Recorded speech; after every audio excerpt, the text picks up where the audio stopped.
June மாதம் 24ஆம் தேதி அதிகாலை 6:40 மணிக்கு நுங்கம்பாக்கம் ரயில்வே ஸ்டேஷன்ல வச்சு மென்பொறியாளர் ஸ்வாதி கொலை செய்யப்படுறாங்க. தமிழகத்தை அதிர்ச்சியில உரைய வச்ச இந்த கொலை கேஸ் ஏன் இவ்வளோ பரபரப்புக்குள்ளாகுது அப்படின்னா, நிறைய மக்கள் கூடுற ஒரு இடத்துல, மக்கள் நிறைய இருக்கிற ஒரு நேரத்தில் ஒரு கொலை. இந்த கொலை சம்பந்தமா ஏகப்பட்ட விசாரணை, தீவிரமான தேடுதல் வேட்டைக்கு அப்புறமா திருநெல்வேலி மாவட்டத்தை சேர்ந்த மீனாட்சிபுரத்துல இருந்து ராம்குமார் அப்படிங்கிறவரை போலீஸ் கைது செய்கிறாங்க. இதுல முக்கியமான இன்னொரு விஷயம் என்னன்னா, கைது செய்யும் போதே கழுத்து அறுபட்ட நிலையில தான் ராம்குமாரை நாங்கள் கைதே செய்தோம் அப்படின்னு போலீஸ் சொல்றாங்க. உடனடியாக திருநெல்வேலி அரசு மருத்துவமனையில் அனுமதிக்கப்படுறாரு ராம்குமார். அங்கிருந்து சென்னைக்கு கொண்டு வரப்படுறாரு. இங்கே வந்ததுக்கு அப்புறம் முதல்ல நீதிமன்ற காவல், அப்புறம் போலீஸ் கஸ்டடி, அதுக்கப்புறம் போலீஸ் கஸ்டடியில் இருக்கிற ராம்குமாரை அடையாள அணிவகுப்புக்கு கொண்டு போறாங்க. மருத்துவ சிகிச்சை ஒரு பக்கம் நடந்துட்டே இருக்கு. ராம்குமார் தரப்புல வக்காலத்தை வாங்காம ஒரு வக்கீல் ஜாமீன் மனு தாக்கல் பண்றாரு. அதுக்கப்புறம் அவர் போய் இன்னொரு வக்கீல் வந்து திரும்ப ஜாமீன் மனு அப்படின்னு பல்வேறு சூழ்நிலைகள்ல சுழன்று கேஸ் வந்துட்டு இருக்கிற நேரத்துல திடீர்னு தமிழச்சின்னு ஒருத்தவங்க ஃபேஸ்புக்ல ஒரு பதிவை போடுறாங்க. ஸ்வாதி கொலை வழக்கில் கைது செய்யப்பட்ட ராம்குமார் இந்த கொலையவே செய்யலை, இதை செஞ்சவர் ஒரு முத்துக்குமார் அப்படின்னு சொல்லி. கேஸ் ராம்குமாரா முத்துக்குமாரான்னு தமிழக மக்கள் யோசிச்சுட்டு இருக்கிற நேரத்தில் செப்டம்பர் 18ஆம் தேதி முதல் கட்டமாக ஒரு தகவல் வருது.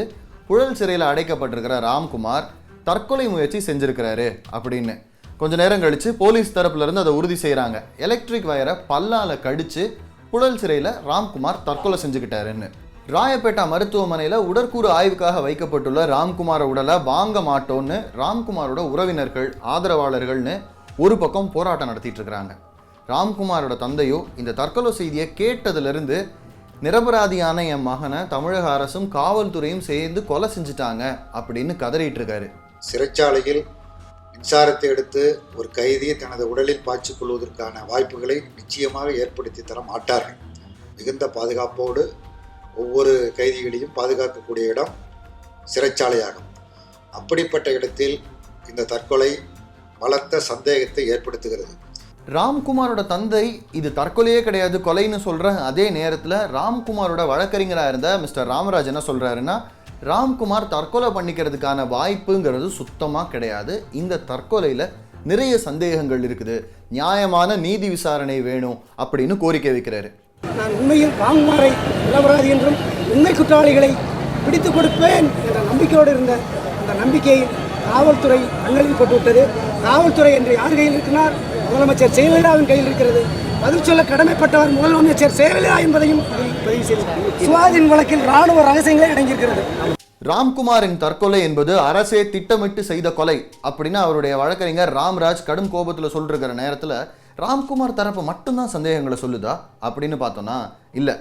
அரசியல் தலைவர்களான ஸ்டாலின், வைகோ, தொல் திருமாவளவன், ஜி.கே. வாசன், ராமகிருஷ்ணன் நிறைய பேர் இந்த மரணத்தில் இருக்கிற சந்தேகங்களை அரசு நிவர்த்தி செய்யணும், இதுக்கு நியாயமான முறையில் விசாரணை வேணும் அப்படின்னு கோரிக்கை வச்சுட்டு இருக்கிறாங்க. இதில் என்ன நடந்தது, உண்மை என்ன என்று நாட்டு மக்களுக்கு தெரிவிக்க வேண்டிய பொறுப்பும் கடமையும் அரசுக்கு இருக்கிற காரணத்தினால் உயர்நீதிமன்ற பணியில் இருக்கிற நீதிபதியை கொண்டு விசாரித்து உண்மையை வெளிக்கொணர வேண்டும். பாமர மக்களுக்கு கூட சந்தேகம் ஏற்படும் வகையில் ராம்குமார் தற்கொலை அமைய பெற்றிருக்கிறது. உண்மை நிலை வெளிக்கு வர வேண்டும்னா தற்கொலைன்னு சொல்றதே ஆச்சரியமா இருக்குன்னு சொல்றேன். ஏற்கனவே முதல் முறை கழுத்தை அறுத்து கொண்டதே அது செயற்கையா இயற்கையாங்கிறதே கிருஷ்ணமார்க்கா இருக்கு. இப்ப தற்கொலை செஞ்சுக்கிட்டாருன்னு சொல்றது ஆச்சரியமா இருக்கு, கேள்விக்குறியா இருக்கு, நம்ப தகுந்த மாதிரி இல்லை. உண்மை நிலை வெளியில வரணும். காவல்துறை, ஜெயில் துறை, இது பேரெல்லாம் மக்களுக்கு நம்பிக்கை குறைந்து கொண்டே போகிறது. ராம்குமார் தரப்பு வழக்கறிஞர் ராம்ராஜ் என்ன சொல்றாருன்னா, நீதிபதிகள் மற்றும் ராம்குமார் தரப்பினர் முன்னிலையில் தான் ராம்குமாருடைய உடலை உடற்கூறியல் ஆய்வுக்கு கொண்டு போகணும் அப்படின்னு கோர்ட்ல நாடி இருக்கிறாரு. இந்த நிலையில திருவள்ளூர் மேஜிஸ்ட்ரேட் தமிழரசி முதல் கட்டமா அரசு மருத்துவமனை மற்றும் புழல் சிறையில விசாரணை நடத்தி அவங்களுடைய அறிக்கையை கோர்ட்டில் தாக்கல் பண்றாங்க. ஸ்வாதியோட கொலை வழக்கின் மர்ம முடிச்சுக்கள் முழுசுமா அவிழ்க்கப்படாத நிலைமையில ராம்குமாரினுடைய தற்கொலைங்கிறது இன்னும் நிறைய சந்தேகங்களை மட்டும்தான் உருவாக்கி இருக்குது. தமிழக அரசும் காவல்துறையும் நேர்மையான முறையில் ஒரு விசாரணையை நடத்தி எல்லா சந்தேகங்களுக்கும் பதில் அளிக்கலைன்னா மக்களுக்கு அரசின் மீதும் காவல்துறை மீதும் இருக்கிற நம்பகத்தன்மை கேள்விக்குறியாயிடும்.